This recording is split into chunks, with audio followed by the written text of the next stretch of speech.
قرآن مجید میں 4 مقامات پر اللہ سبحانہ و تعالیٰ نے مہر کا ذکر کیا ہے.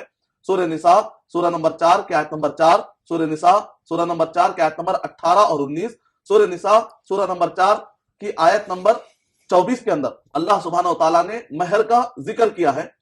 اور مہر کے بارے میں کافی گنجائش رکھی گئی. صحیح بخاری جلد نمبر 7 کی حدیث نمبر 1 سے لے کر تقریباً 250 تک نکاح سے متعلق احادیث آئی ہیں.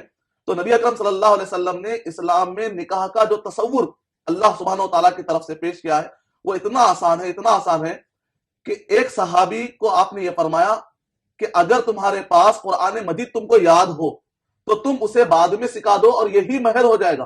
اس کا مطلب یہ نکلا کہ مہر کو بھی رکاوٹ بننے نہیں دیا گیا. شادی کو اتنا آسان بنانا چاہیے کہ مہر کو بھی رکاوٹ نہیں بنانا چاہیے. یعنی مطلب یہ کہ اگر نقد ادا کر دیا جاتا ہے تو الحمدللہ ذمہ داری ادا ہو جائے گی، لیکن اگر نقد ادا نہیں ہوتا ہے، اس میں پرابلم ہے، تو بعد میں بھی دیا جا سکتا ہے. بلکہ سورہ نساء نمبر 4 کی آیت نمبر 4 کی روشنی میں یہ ہے کہ عورت چاہے تو مہر معاف بھی کر سکتی ہے.